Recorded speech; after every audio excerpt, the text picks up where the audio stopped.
안녕하십니까. 반갑습니다.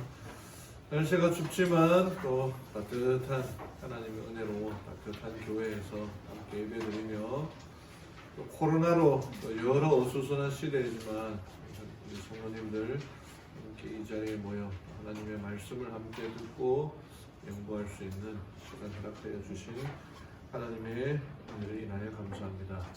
오늘 우리 안식일교 교장선 얘기한 것처럼 올해 마지막 안식일 시간입니다. 메리 크리스마스. 메리 크리스마스. 예, 즐거운 크리스마스, 즐거운 안식의 날 되길 바랍니다. 예전 같지 않죠? 지금 크리스마스가 옛날에는 길거리에 캐롤도 올려 퍼지고 그랬는데 지금은 뭐 저작권 문제로 올려 퍼지지도 않고 또 뭐 코로나로 인하여서 조심 그렇게 해야 되는데 조심할 것들이 많죠. 그래도 비록 크리스마스가 예수님의 탄생한 날은 아니라는 거 다 아시죠? 태양의 길이가 가장 짧아졌다가 이제 길어지려고 하는 그날, 로마 시대는 우리가 동지가 제일 짧은 날 아닙니까? 22일이. 근데 이제 로마 시대에는 24일을 그렇게 생각하고 그래서 25일을 크리스마스라고 이렇게 했는데 그럼에도 불구하고 예수님의 탄생은 확실한 날 아니겠습니까? 탄생으로 인하여서 즐거워하고 또 기뻐하는 한시의 시간 되기를 바랍니다. 하나님의 말씀 마태복음 2장 11절 우리가 계속해서 마가복음을 연구하였지만은 마가복음에는 예수님의 탄생 기사가 없어요. 그래서 오늘 크리스마스이자 예수님의 탄생을 기념하는 의미에 마태복음에 나타나 있는 예수님의 탄생 기사를 좀 살펴보기를 원합니다. 마태복음 2장 11절 말씀 흥정역 버전으로 제가 천천히 읽어드리겠습니다. 신약 성경 첫 번째 책의 두 번째 장입니다. 10쪽입니다. 10쪽. 제가 천천히 읽어드리겠습니다. 그들이 집으로 들어가 어린 아이가 자기 어머니 마리아와 함께 있는 것을 보고 엎드려 아이에게 경배하고 자기들의 보물함을 열어 황금과 유향과 모략을 그에게 선물로 드리니라. 짧은 말씀. 동방에서 온 박사들이 별을 보고 찾고 여행하고 찾아서 거기에 예수님의 태어난 모습을 보고 그 아이에게 예수님에게 황금과 유향과 모략을 선물로 드리는 장면이 오늘 본문의 말씀입니다. 마가복음 잘 아시는 대로 우리가 반복해서 하지만 베드로의 음성이 들려오는 책이 마가복음입니다. 그래서 마가복음에는 베드로의 그 행동하는 모습, 움직이는 신앙하는 모습이 있기 때문에 그리고 마가복음은 다른 사복음서 중에서 제일 짧은 장입니다. 16장까지밖에 없어요. 그래서 이 베드로는 정말 중요한 것, 하고 싶은 이야기를 짧게 전합니다. 그래서 마가복음에는 예수님의 탄생 이야기가 나오지 않아요. 왜냐하면 예수님이 태어난 것은 당연하고 그것보다 탄생보다 더 중요한 것은 우리들을 위하여 돌아가셨다는 사실이 더 중요하기 때문입니다. 그래서 마가복음에는 탄생 이야기가 없지만 예수님의 그 예루살렘 마지막 일주일의 기간이 16장 중에 11, 12, 13, 14, 15 5장 거의 한 3분의 1 가량을 예수님의 마지막에 대해서 일주일을 묘사하고 예루살렘에 들어갔던 그 마지막 일주일을 묘사하는데 사용됩니다. 여기 기록되어 있습니다만은 예수님의 탄생 기사가 없어요. 그래서 제가 이제 오늘 크리스마스인데 그냥 넘어갈 수 없지 않습니까? 크리스마스에 특식을 또 준비를 했어요. 특식을 준비했는데 제가 좋아하는 거더라고요. 제가 좋아하는 거 준비했고 그 다음에 뒤편에 저쪽에 이제 두루마리 휴지가 선물로 준비되어 있습니다. 그래서 송년회도 하고 이렇게 좀 해야 되지만 코로나로 여러 가지 그 이유로 이렇게 선물로 하니까 각 가정마다 하나씩 가져가시면 되겠습니다. 각 사람마다 1인 1개씩 드리면 좋겠는데 또 그게 아니고 각 가정마다 하나씩 챙겨 가시기를 부탁드리고, 또 크리스마스라 선물, 크리스마스 기분을 좀 느끼라고 이렇게 교회에서 준비했으니까 그런 기쁨의 시간이 되기를 바랍니다.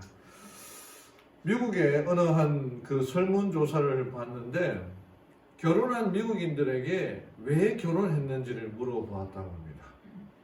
여기 이제 여러 가지 답들이 나오는데 이유 같지 않은 답이에요. 첫 번째가 뭐냐면은 혼자인 것이 싫어 결혼했다. 5년이 지난 현재 지금도 심심하고 고독하다. 참 슬프죠. 남편과 결혼한 이유는 5년 동안 사랑하던 남자가 나를 더 이상 원하지 않았기 때문에 다른 남자와 결혼했다는 거예요. 의료보험 때문에 남편과 결혼했다는 것 모두가 다 아는 사실이다. 미국은 이 의료보험 제도가 잘 되어 있지 않기 때문에 직장을 구할 때 의료보험을 해주느냐 안 해주느냐가 굉장히 큰 문제거든요. 근데 이제 직장이 없으면은 의료보험료를 낼 수 없기 때문에 그 의료보험 때문에 남편과 결혼했다라고 하는. 난 남편을 사랑하는 적이 없다. 홀로 죽는 것이 두려워 결혼했을 뿐이다. 부정적인 것들이죠. 조만간 이혼할 남편과 결혼했던 이유는 엄마가 그를 너무나 싫어했고 난 그런 얼마를 골탕 먹이고 싶었기 때문이다. 우리 아직 결혼하지 않은 여성분들이 몇 분 있는데 자기가 사랑하는 남자를 만나서 결혼할 생각을 해야지 엄마가 싫어서 엄마를 골탕 먹이려고 결혼할 생각은 하지 마시기를. 돈을 보고 아내와 결혼했다. 사랑은 키우면 된다 믿었는데 큰 오산이었다. 결혼한 남편을 사랑하지 않는다. 시민권이 필요했을 뿐이다. 미국에. 그러니까 다시 말하자면은 자기의 이기심 때문이었죠. 이기심. 사람의 마음은 두부 같아서 아무리 세월에 튀겨져 겉이 단단해져도 결국 속은 무르다. 그 어떤 누구의 마음도 세게 내리치면 부서져 버리고 만다. 이기심 때문에 결혼했다라고 하는 고백입니다. 사람에게 있는 그 마음, 이기심이 있습니다. 그 이기심을 해결할 수 있는 방법들이 무엇일까? 하나님께서 우리들에게 하나의 제도를 주셨는데 그 제도를 오늘 좀 설명을 하려고 합니다. 재미있는 통계 조사가 있는데 2005년도까지만은 이 종교단체에서 제시하는 신도수와 통계청이 조사하는 신도수가 조금 달라요. 종교단체에서 자기들이 이 정도 신자가 나온다라고 얘기를 하면은 그 다 합쳐보니까 우리나라가 인구가 한 5천만 되는데 신도수를 다 합쳐보니까 7천만 가까이 돼요. 그러니까 이렇게 부풀어진 숫자가 많다는 거죠. 그 중에 이제 불교 숫자가 많아졌는데, 근데 2015년 그 통계에 의하면요, 교인들의 숫자가 2005년도까지는 좀 다르게 돼 있는데, 2005년도까지는 천주교인들 숫자가 계속 늘어나고 있었습니다. 근데 개신교인들 숫자가 줄어들고 있었어요. 그 이유가 뭐냐면은, 그래서 한 포럼에서 왜 개신교인들 숫자는 줄어들고 있고, 천주교인들 숫자가 늘어나고 있느냐. 또 천주교회, 아까 보시다시피 천주교회는 그 교적 관리를 우리처럼 좀 확실하게 하기 때문에 그 교회에 그 지역에 살고 있는 그 천주 성당에 다니도록 그렇게 지도하고 있거든요. 그래서 이제 그런 봉사활동 여러 가지 것들을 많이 하고 있는데, 근데 개신교회에서 가톨릭 교회로 개정한 그 신자들의 한 포럼에서 연구를 했는데 이렇게 됩니다. 교회는 매우 친절하게 맞아주지만 한 주 결석이라도 하면 무서운 눈초리로 보며 죄인인 양 대한다. 이 개신교회의 문제랍니다. 목사님 말씀에 할렐루야, 아멘 하지 않으면 왜 안 하느냐고 다그친다. 교회가 시댁 같아. 시댁이 나쁜 데입니까? 예? 정말 좋은 곳이 시댁 아닌가요? 근데 이 시댁 같아 이렇게 편안하지 않다는 거죠. 개인별 헌금 액수 그래프를 그려놓고 헌금을 강요하는 모습에 질렸다.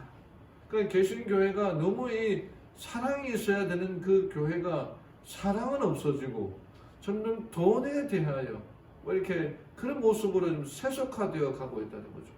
그 교회의 모습에 질려서 전혀 그렇게 하지 않고 일주일마다 예배를 드리고 뭐 이렇게 말씀을 들을 수 있는 천주교회로 개정하는 사람들이 많아졌다는 거예요. 여러분 교회가 우리 재림교회는 어떻습니까?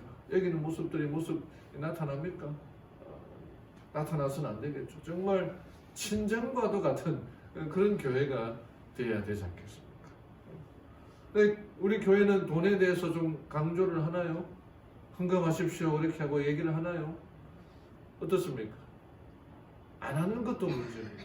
제가 안수 목사, 인준 목사 교육받을 때 1년에 한 번씩은 헌금에 대하여 설교하라 그렇게 되어 있고, 어떤 선배 목사님은 이 청지기 부흥 주간에 보통 일주일이거든요. 근데 일주일 동안 하지 않고 한 달 동안 매 안식일마다 헌금에 대해서 설교하고 강조한다 이렇게 하더라고요. 여러분 성경은 돈에 대해서 얼마나 말하고 있을까요? 성경은 기도에 대해서 500번 가까이 말하고 있습니다.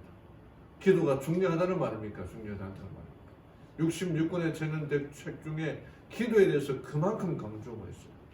믿음에 대해서는 500번 이하로 얘기하고 있습니다. 믿음도 중요하다는 거죠.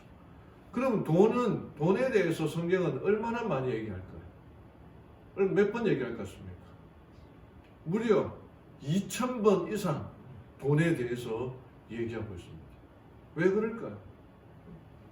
예수님의 비유 중에서 예수님의 비유 가운데 3분의 2 이상이 돈에 대해서 얘기하고 있습니다. 예수님도 다른 믿음에 대해서 기도에 대해서 강조하고 얘기했지만 예수님의 비유 가운데 거의 한 60% 이상이 돈에 대해서 강조하고 있다는 겁니다. 왜 그럴까요? 그것은 바로 우리들 마음에 있는 이 이기심을 없애는데 제일 좋은 방법이 이 헌금 제도. 특별히 돈은 우리의 생활과 우리의 신앙에 밀접한 관계를 가지고 있습니다. 돈에 대해서 초월하고 있다. 여러분 하나님의 사업이 어떻게 할 수 있을까요? 하나님의 사업은 돈으로 하는 겁니다. 우리가 늘 이렇게 돈이 있어야지 교회도 짓고 교회도 운영하고 전도회도 하고 전도 활동도 해볼 수 있지 않습니까? 하나님의 사업은 돈 없이도 할 수 있다. 그거는 정말 해보지 않은 사람의 이야기예요. 그러니까 우리의 헌신, 우리의 신앙, 우리의 믿음을 통해서 전도 사업이 확장되어 가고 있다는 겁니다. 그만큼 예수님의 비유가 돈에 대하여 강조하는 이유가 돈만큼 우리의 생활과 특별히 우리의 신앙에 아주 밀접한 관계를 미치기 때문이라는 것입니다. 그래서 오늘 크리스마스를 맞이해서 예수님의 탄생이 어떤 의미가 있는가? 크리스마스를 통해서 탄생이 그렇게 중요하지 않다고 말하는 게 아니라 그 중요한 만큼 이 예수님의 탄생, 예수님의 보내심을 받은 것은 하나님께서 제사로서 모범을 보여주신 거예요. 하나님께서 우리들로 하여금 희생하라, 제사하라, 헌금하라라고 말씀하시지 않고 오히려 예수님을 이 세상에 보내심으로 제사가 무엇인지를 직접 시범을 보여주신 거예요. 그 의미가 그래서 이 오늘 마태복음 2장에 나타난 이 말씀을 통해서 제사에 대하여, 헌신에 대하여, 희생에 대하여 성경은 무엇을 말하고 있는가 살펴보기를 원합니다. 첫 번째 우리가 배울 수 있는 것은요, 제사는 희생이라는 것입니다. 1절에 헤롯 왕 시대에 예수님께서 유대의 베들레헴에서 태어나심에 보라 동쪽으로부터 제자들이 예루살렘에 와서 이르되 유대인들의 왕으로 태어나신 분이 어디 계시냐? 우리가 동쪽에서 그분의 별을 보고 그분께 경배하러 왔노라. 이 동방에서 온 박사들의 이야기가 나옵니다. 제가 뭐 여러 이 동방에서 온 박사들이 어디서 왔느냐, 뭐 페르시아에서 왔다라고 하는데 어떤 글에서 보니까 신라 시대, 우리나라 삼국 시대에 신라 시대 그 사람들이 갔다라고 얘기하는 거예요. 그래서 좀 내용들을 보니까 이 신라 시대에는 이 천문학이 발달했습니다. 그래서 첨성대가 경주에 있는 거 아시죠? 그 첨성대에서 별을 관측하다 보니까 박혁거세 때 57년에 큰 별이 나타났다는 기록도 있다고 해요. 근데 박혁거세 57년이 우리 연대로 따지면은 BC 한 4년 정도 예수님이 태어날 때를 얘기합니다. 그러니까 그 예언들이 맞기 때문에 그 여러 가지 것들이 맞기 때문에 거기서 예수님을 만나기 위하여 그다음에 그 마태복음 2장 11절에 보면은요. 집에 들어가 어린 아기의 모습이라고 표현되어 있거든요. 근데 우리가 예수님이 마구간에 태어나신 줄 알잖아요. 누가복음에는 마구간이라 되어 있는데 마태복음을 보면은 집에 들어갔다는 의미를 보면은 예수님이 갓 태어났다는 의미가 아니라 태어나서 어느 정도 이제 세월이 지나서 몇 달이 지나서 집에 있었다는 그런 기록입니다. 그래서 헤롯도 여기 이제 2장에 보면은 나타난 헤롯 대왕이라고 하는데 그 헤롯 대왕도 동방 박사들이 별을 나타난 그 때와 그 모든 것들의 일정을 생각해 볼 때에 만약에 유대인 왕으로 태어났다면 그 아이는 분명히 2살 아래일 것이다 라고 그렇게 생각해서 2살 아래 된 아이를 다 죽이는 사건이 2장에 나타나지 않습니까? 만약에 예수님이 페르시아에서 왔다 그러면은 많이 걸려야 한 15일 정도, 뭐 20일 정도, 정말 밤에만 여행했다 그러면은 시대 소명이 그렇게 나타나는데 한 달 정도 걸렸을 거예요. 그러니까 한 달 동안 근데 이 마태복음과 누가복음의 그 연대를 쭉 따져보니 짧아야 1년, 길면 한 2년 정도 걸렸을 거라 생각한다는 거예요. 그 제가 본 책에 보면은 그러면은 신라 시대에 이 경주에서부터 저 유럽까지 가서 이스라엘까지 가는 베들레헴까지 가는데 걸어서 가야 되니까 얼마나 걸렸을까? 급하게 가면 2년, 늦으면 2년, 급하게 하면 1년, 늦으면 2년 정도 그 연이 맞아 떨어지게 된다는 거예요. 그 우리나라에 팥죽 먹는 동지 때 팥죽 먹는 그 풍습이 있지 않습니까? 지금은 안 그렇습니다. 그 팥죽을 써서 어떻게 합니까? 문지방에 또 문 앞에다가 뿌렸던 거 잘 아시죠? 그게 바로 6월절에서부터 유래되었기 때문에 이 유대인들이 흩어져서 멸망당한 다음에 우리나라까지 왔는데 그 말씀을 연구하다가 별을 보고 갔다. 뭐 맞는 것 같기도 하고 틀린 것 같기도 하지만 어떻든 간에 이 동방 박사들은 긴 시간 동안 가서 예수님을 경배했다는 것입니다. 여러분 우리가 예배 드린다는 게 뭘까요? 여기 베드로전서 2장 5절에 보면은 너희도 산돌같이 신령한 집으로 세워지고 예수 그리스도로 말미암아 하나님이 기쁘게 받으실 신령한 제사를 드릴 거룩한 제사장이더라. 우리로 하여금 신령한 제사를 드리라라고 말하는데 이 신령한 제사는 게 뭡니까? 기도를 우리가 제사로 할 수 있을까요? 기도할 때 헌신, 희생이 들어갑니까? 오히려 하나님께 우리가 기도할 때 더 주십시오, 더 많이 달라고 기도하는데 이거는 희생이나 할 수 없죠. 또는 말씀 묵상하는 게 하나님께 드리는 제사를 할 수 있을까요? 제사, 희생, 영적 제사는 뭔가 희생이 필요한데 말씀을 읽으면은 우리의 마음에 위로가 오고 격려가 되지 않습니까? 그 제사를 할 수 있을까요?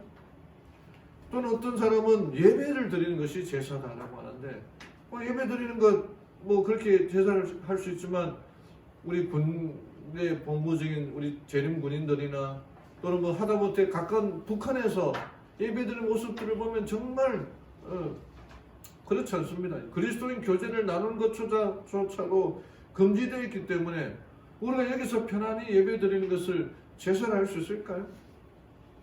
이 동방 박사의 모습들이 예배라는 게 무엇인가를 보여주는 겁니다. 이게 이 헤로당 시대에 예수님께서 유대의 베들레헴에서 태어나심에 보라 동쪽으로부터 제자들이 예루살렘에 와서 이르되 유대인들의 왕으로 태어나신 분이 어디 계시냐? 우리가 동쪽에서 그분의 별을 보고 1년, 2년 동안 찾고 찾아서 여기에 왔다라고 그렇게 말합니다. 그래서 최철수 목사님이 쓰신 예수의 생애와 교훈이라는 거기에 보면은요, 이 동방박사들이 불사수고, 이 사자가 말씀 사자인데 사용하지 않는다. 그 수고를 사용하지 않고 불석시간, 석자가 아낄 석자거든요. 시간을 아끼지 않고 1년 동안, 2년 동안 예수님을 만나기 위하여 왔다. 불구 위험을 두려워하지 않고 이 경주에서부터 걸어서 저까지 가면은 정말 도둑들도 막 그다음에 그 경배를 하기 위하여 황금을 챙겨가고 막 그래야 되니까 도둑들이 얼마나 많았겠습니까? 그런 위험을 두려워하지 않고 부중 재물을 아끼지 않고 찾아가서 정말 희생하고 제사를 드렸다는 그 모습들을 볼 수가 있는 거예요. 이게 바로 우리의 하나님께 드려야 할 제사라는 것입니다. 우리 교회가 처음 들어왔을 때 했던 말인데 날연보라는 말 들어보셨습니까? 날연보. 장모님 좀 들어보셨나요? 네. 이 우리 초대교회, 우리나라의 초대교회 시절에 이 연보라는 것이 헌금을 말하는 것 아닙니까?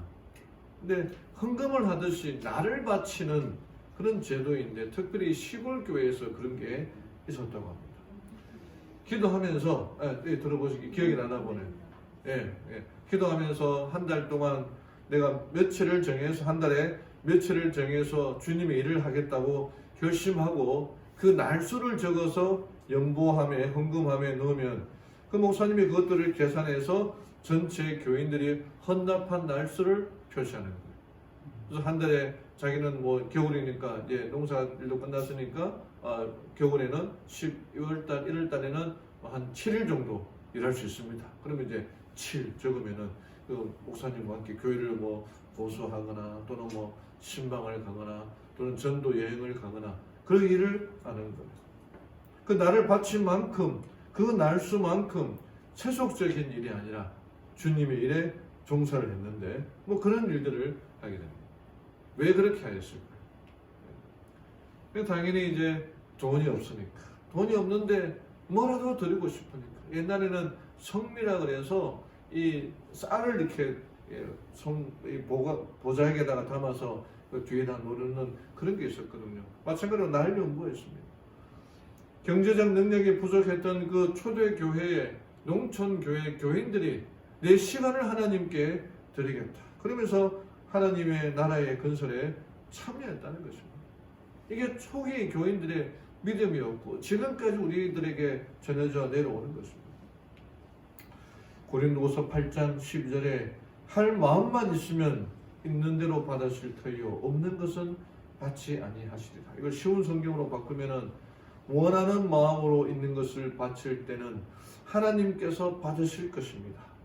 여러분에게 있지도 않은데 바치는 것을 받으시지는 않습니다. 나에게 있는 것을 하나님께 드릴 때, 시간을 드릴 때에 하나님이 받아주신다는 것.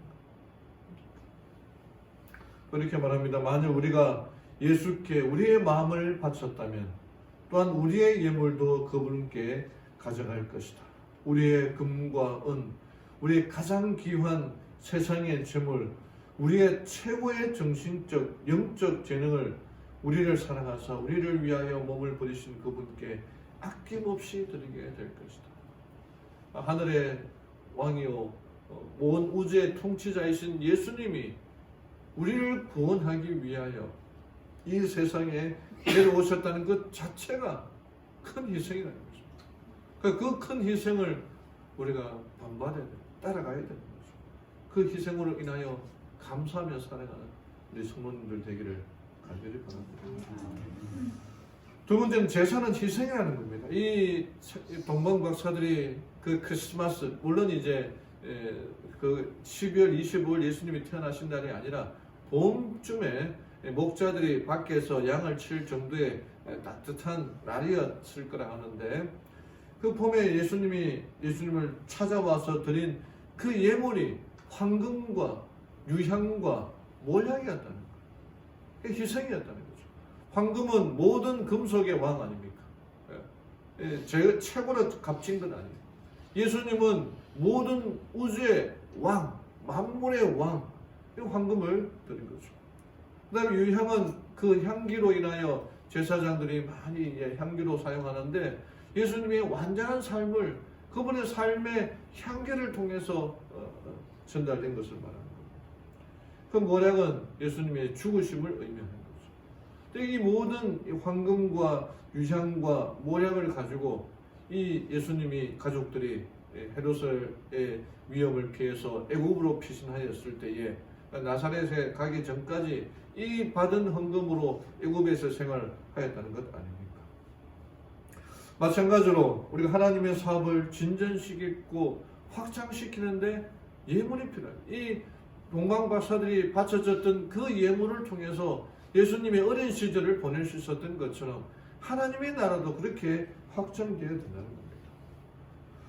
헌금을 드리는 참된 마음은 어떤 마음일까요? 어떻게 헌금하는 것이 하나님께 희생을 드리는 것일까요? 자, 두 가지 예를 좀 들어보겠습니다. 첫 번째는 사울 왕 이야기입니다.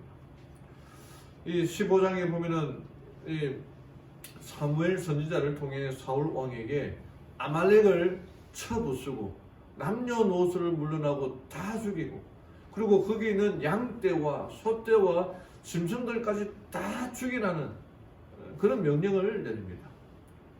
근데 사울 왕이 가서 사람들은 다 죽였는데 거기 양떼와 소떼가 있는 걸 보고 그 중에 좋은 것들을 골라서 가지고 와요. 하나님께서는 분명히 양떼와 그 모든 것들을 다 죽이라고 그랬거든요. 근데 다 어차피 이 짐승들 죽일 거 자기들이 가져와서 제사 지낼 때 하나님께 드리겠다라고 그렇게 말하는 거예요.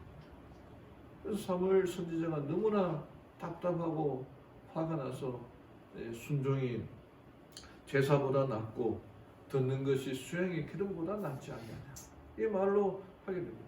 그 사울 왕이 드린 헌신과 희생은 희생이 아니에요. 하나님께 드리겠다고 하는 것은 자기가 가지고 있는 이 재산의 일부가 축나는 것을 감안하고 드리는 게 아니라 거저 얻었던 그 재물들을 하나님께 거저 드리겠다고 하는 겁니다. 여기 백성들은 양떼와 소떼와 짐 나누는 짐승 중 가장 좋은 것을 살려서 남겨두고 이 짐승들은 여호와께 제물을 드리려고 남겨두었다는 구실로서 죄의지를 변명하였는데 그러나 그들의 목적은 그것들을 자신들의 가축을 아끼기 위한 대용물로 삽니다. 그러니까 자기에 있는 가축을 하나님께 드리기는 너무 아까우니까 거저 얻은 것들을 하나님께 드리겠다. 이게 이기심이었다는 거예요. 여러분 이런 일들이 오늘날도 당연히 일어납니다. 많이 들었던 얘기가 뭐냐면은 내가 복권을 샀는데 그 복권에 당첨되면 이 돈의 일부를 하나님께 드리겠다는 거. 말만 들으면 어떻습니까? 기분 좋죠? 그 누구라도 할 수 있을까요? 저라도 할 수 있습니다. 로또 사가지고 그 한 20억 받으면은 그 20억에 10억쯤이 하고 하나님께 드릴 수 있다고. 누구라도 할 수 있지 않습니까? 정말 하나님의 뜻이라면은 왜 하나님은 우리들로 하여금 로또에 당첨 안 되게 하십니까? 물론 로또를 안 사서 그럴 수도 있겠지만 왜 그럴까요? 하나님께서 돈이 없으셔가지고 우리로 하여금 다 로또 사게 하고 로또에 당첨돼가지고 그 재물을 바치라고 하고 그건 하나님의 뜻이 아니라는 거죠. 우리의 이기심, 내 돈은 드리기 아까우니까 거저 얻었던 그 돈을 하나님께 드리겠다고. 사울 왕이 가졌던 이기심과 다를 바 없는 거예요. 내가 거저 얻었으니까 거저 얻은 것을 하나님께 드리겠다. 내가 수고하고 열심히 일한 그 수입의 그 일부를 하나님께 드리는 게 이게 바로 희생이라는 거예요. 그에 비해서 다윗의 이야기가 있습니다. 다윗이 그의 인구 조사로 말미암아 하나님께 큰 벌을 받죠. 그래서 이제 살려달라고 하는 중에 오르난의 타작 마당에 가서 보니까 천사가 칼을 들고 자기의 나라를 백성들을 멸망하려고 하는 그 모습을 보게 됩니다. 그래서 하나님께 기도해서 그 멸망을 멈춰 주십시오라고 하고 그 기도의 응답으로 제사를 지내라고 음성을 듣게 됩니다. 그래서 제사를 지내려고 하다 보니까 지금 자기가 가져온 게 없으니까 오르난이 가지고 있는 그 소들과 그다음에 그 나무들을 하나님께 드리겠다고 하였을 때에 그 오르난이 다윗 왕에게 그냥 다 가져가십시오. 왕에게 드리겠습니다라고 했는데 그 다윗 왕은 그냥 거저 받지 않고 이에 대하여 상당한 값을 쳐줍니다.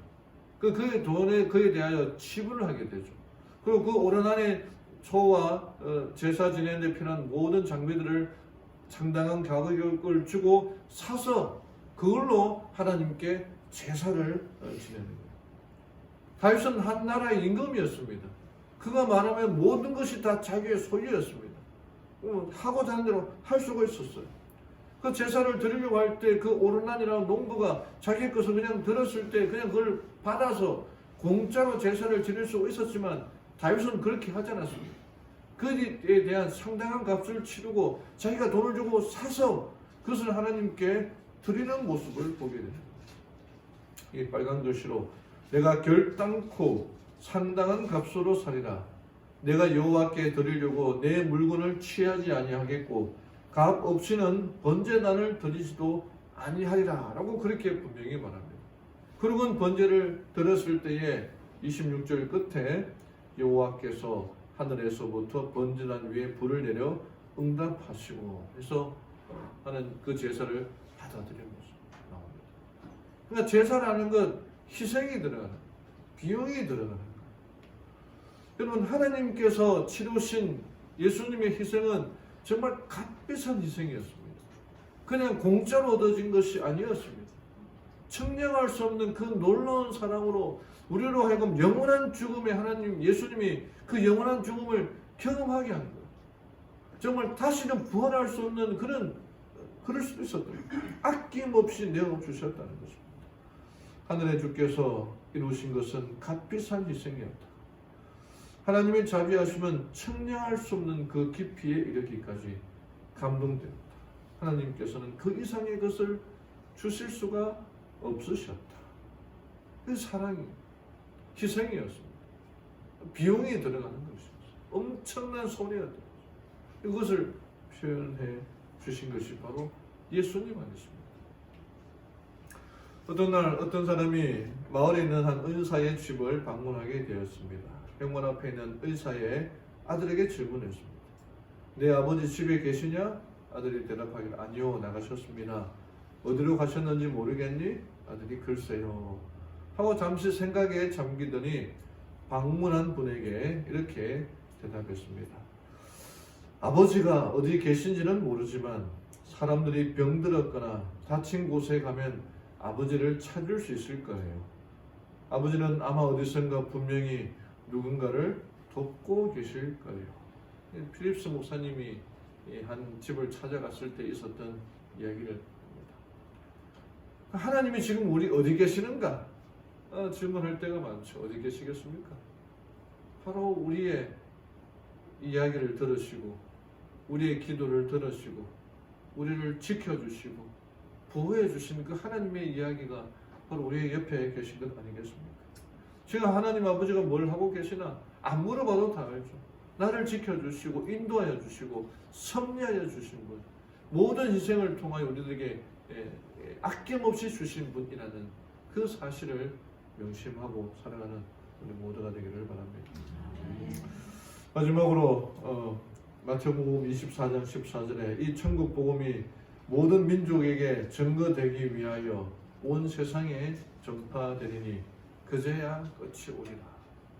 우리의 소원은 예수님의 재림, 이 지긋지긋한 코로나 여러 가지 이 세상 살아가는 것보다 예수님의 재림이 우리의 모든 꿈이요 소원 아니겠습니까? 근데 이 마지막 예수님의 재림이 언제인지에 대하여 마태복음에 나타나는데 이 천국 복음이 온 세상의 모든 민족에게 증거되기 위하여 온 세상에 전파되리니 그제야 끝이 오리라. 복음이 온 세상에 전하여지게 될 때에 그제야 끝이 온다. 아직 복음이 전하여지지 않은 곳이 있다면 그곳이 전해져야지 복음이 되는 거예요. 그 세상에 복음을 전하기 위하여 우리의 헌금과 헌신이 필요하다는 거죠. 이 요즘 뭐 유명한 영화 중에 뭐 넷플릭스에 나오는 지옥이라는 영화예요. 보라고 하는 것이 아니라 보지 말라고 해요. 저도 볼 생각이 없고 우리 아들한테 혹시 봤냐 물어보니까 너무 뭐 지옥이라 그러고 뭐 괴물들 나온다 해서 안 봤다. 아주 잘했다라고 그렇게 했습니다. 저는 보지 않았습니다만 들은 얘기를 해보니까 하나님의 존재를 부정하는 거예요. 감독이. 여기 제가 여기 보니까 어떤 영화의 마지막에 택시 기사의 이야기가 대사가 나오는데 그 대사가 감독이 말하고자 하는 의도다라고 그러더라고요. 뭐라고 말하냐면은 저는 신이 어떤 놈인지도 잘 모르고 관심도 없어요. 제가 확실히 아는 건 여긴 인간들의 세상이라는 겁니다. 인간들의 세상은 인간들이 알아서 해야죠. 그렇게 말하는데 이 대사를 들어보면은 하나님의 존재를 부정하는 거예요. 하나님이 왜 우리 이 세상에 간섭하느냐? 우리는 섭리라고 왜 섭리하느냐라고 말하는 거예요. 말도 안 되는 이야기고 신을 부정하는 거죠. 우리의 아버지 대신 마치 아들이 아버지 보고 관심 끊으라고 말하는 것과 마찬가지예요. 어떻게 끊을 수가 있습니까? 뭐 20살 넘은 성인이 알아서 해야지라고 말하지만 하나님 아버지는 그렇게 하는 거예요. 우리로 하여금 알아서 살려고 하는 것이 아니라 정말 더 좋은 나라, 더 좋은 것을 인도해 주려고 하는 분이 하나님이신데 지금 이 지옥이라는 영화가 뭐 전 세계에 뭐 인기 있다고 하는데 그런 게 인기 있을수록 하나님의 나라가 점점 더 멀어지고 있는 거예요. 그에 비해서 우리는 어떻게 하게 되겠습니까? 이게 파이 부인의 책에 하늘이라는 책, 요즘도 하늘의 비밀이라고 이제 1, 2권은 나눠서 나오는데 이 책의 그 발간사에 보면은 이 책은 새 하늘과 새 땅에서 펼쳐질 미래의 삶에 대한 영광스러운 그림을 제공한다. 그러면 하늘에 대하여 우리가 잘 모르고 있던 것, 오해하는 것, 이 책을 통해서 우리들에게 명확하게 가르쳐줘. 하늘이라는 책 한번 여러분 다 뭐 보셨겠지만 읽어보시고 구입해 보시고 우리 재림 신자들은 책의 성도 아닙니까? 그 출판부 사업을 통해서 말씀이 지금 이렇게 전해졌지 않습니까? 근데 마지막에 갈수록 책을 안 읽는 교회가 되어가고 있습니다. 교회 진학 부수가 점점 줄어들고 있고 한신학교 교과 공부책이 점점 줄어들고 있어요. 그러니까 이런 책도 마찬가지인데 하늘을 바라보며 살아가야 된다. 믿음을 바라보고 살아가야 된다. 제가 이게 2016년 욥기 공부할 때에 너무나 감동받아서 제가 인용을 했는데 우리는 보이는 것이 아닌 믿음으로 살아가야 된다. 우리는 욥처럼 왜 이런 일들이 일어나는지 모르는 때라도 하나님을 신뢰하며 신실하게 그분 곁에 머물러야 한다. 욥이 그랬던 것처럼 욥이 왜 자기에게 자기 자식들 다 죽고 재산들 다 날아가고 왜 그런 일이 일어나는지 몰랐다는 게 있지 않습니까? 물론 나중에 알았지만 그럼에도 불구하고 욥이 하나님을 붙들고 옆에 있었던 것처럼 우리는 그만큼 이런 일이 일어나지 않지만 그럼에도 불구하고 하나님을 붙들고 옆에 있어야 된다. 우리 주변에서 일어나는 것들을 온전히 이해할 수 없을지라도 욥처럼 하나님을 신뢰하며 그분께 순종할 때에 우리는 비로소 믿음으로 사는 것이다. 믿음으로 살아가야 된다. 우리가 헌신하고 헌금하는 것조차도 믿음으로 살아가야 된다. 동방 박사들의 믿음은 정말 보이지 않는 것을 찾고 찾아서 하나님을 만나고 자기 있는 모든 것 시간을 드리고 재물을 들여서 하나님께 경배했던 것처럼 그들의 믿음이 우리들의 믿음이 되어야 되는 것입니다. 자, 헌금에 대해서 잠깐 좀 설명하고 말씀을 좀 드리려고 합니다. 헌금은 크게 교회에서 사용할 수 있는 헌금과 화폐 헌금이라 해서 외방 선교에 사용되는 두 가지 헌금이 있습니다. 화폐 헌금으로는 이제 11조가 있죠. 11조는 수입의 10분의 1을 하나님께 드리는 겁니다. 다 이 세전이냐 세후냐 뭐 그렇게 세전에 대하여 11조를 드리냐 세금 떼고 난 다음에 11조를 드리느냐라고 하는데 우리 교회의 요람에는 세전 이렇게 의미하고 있는데 자기 믿음의 분량대로 해야 되는 겁니다. 그럼 설교 헌금, 안실학교 헌금, 안실 예배 헌금인데 예전에는 이것들이 각 매 주마다 특별한 목적을 들여 헌금을 드렸는데 지금은 이것이 통합이 되어서 이 통합 헌금의 55%는 교회가 사용하고 화폐를 위해서는 45%가 사용되도록 바뀌어졌고 또 특별한 날은 있습니다. 그 날이 바로 오늘 같은 날인데 오늘 드려지는 헌금은 우리 영남화폐에 선교센터에 건립하는데 사용되는 헌금. 전 세계의 헌금이 이 오늘 드려지는 안식일 헌금이 우리 영남화폐를 위하여 사용되는 헌금으로 사용됩니다. 마치 오늘 안실학교 시간에 봤던 그 영상이 있죠. 마샬 군도의 그 북미지에 헌금이 드려진 그 헌금이 오늘 드려지는 헌금이 그 나라에 가고 사용되는 것처럼 사용되는 그 설교 헌금, 안실학교 헌금과 설교 예배 헌금을 말합니다. 안실학교 헌금 역시 외방 선교를 위해서 연말희생 감사헌금, 감사헌금이 교회 헌금도 있지만은 연말희생 감사연금으로 역시 외방 선교, 우리 국내가 아닌 다른 나라 외방 선교헌금을 드리지 않았다면은 우리 나라에도 복음이 들어올 수가 없었겠죠. 복음이 없는 곳에 드려지는 헌금입니다. 또 선교사들을 위해서 해주고 확장 헌금은 화폐 내 우리 영남화폐가 사용되는 헌금인데 영남화폐의 교회 개척과 있는데 사용되고 투자헌금도 역시 외방 선교, 세계 선교를 위해 드려지는 헌금을 이름 그대로 하늘에 투자하는 헌금이고 생일 감사 헌금도 생일을 맞이해 드려지는 헌금인데 우리 교회가 쓰여지는 것이 아니라 외방 선교를 위하여 쓰여집니다. 그다음에 교회가 쓰여지는 헌금 감사 헌금, 감사하는 일에 대하여 하나님께 드리는 헌금으로 선교 사업을 위하여 쓰여지고 월정 헌금은 매월 정기적으로 드려지는 헌금이고 교회 운영 및 선교 사업을 위하여 쓰여지는데 수입의 20분의 1, 다시 말하자면 11금에 드려진 11금의 절반이 매뉴얼에 그렇게 되어 있습니다. 구호 헌금, 도로가 헌금이라고도 하고 장학 사업, 국어 사업을 위하여 어려운 사람들을 위하여 쓰여지는 헌금입니다. 소자 헌금, 우리가 교회에서 돈을 주고 받는 그런 헌금들이 좀 교회에서는 그래도 주고받는 일을 그만하자 해서 서적 헌금을 교회 진앙과 여러 가지 책들에 대한 헌금을 헌금 형식으로 드려주고 있습니다. 이거는 교회 서적을 구입할 때 사용되는 헌금입니다. 그래서 교회 나오는 진앙과 교회 교과책은 공짜는 아니고 여러분이 서적 헌금을 통해서 드려지기를 부탁드립니다. 건축 헌금입니다. 건축 헌금은 갑자기 교회가 어떤 일이 있을 때에 사용하기도 부담되니까 얼마를 정해서 매달마다 드려지는 헌금을 통해 교회가 보수할 일이 있거나 여러 가지 사정이 있었을 때에 헌금이 사용됩니다. 헌금을 드리는 방법은 이렇습니다. 고린도후서 9장 7절에 각각 그 마음에 정한 대로 할 것이요 인색함으로나 억지로 하지 말지니 하나님은 즐겨내는 자를 사랑하십니다. 인색하거나 억지로 하지 말고 즐거운 마음으로 드려라. 그렇게 됩니다. 인색한 것도 나쁘지만 부담을 갖는 것도 안 좋습니다.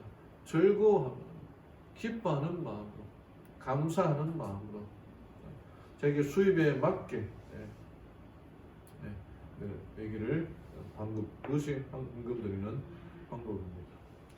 여기 한 사진이 있습니다. 옛날 사진인데 휠체어를 탄 엄마가 아기를 안고 있어요. 근데 그 아빠는 앞이 보이지 않는 시각장애인입니다. 근데 이 아이를 안고 너무나 기뻐하고 행복하게 하는 엄마의 모습을 이 한 작가가 사진에 담았습니다. 하나님이 우리를 어떤 마음으로 사랑하시는지를 보여주시기 위해 어머니를 주셨고 우리가 어머니가 되게 하신 것입니다. 부모가 되게 하신 것입니다.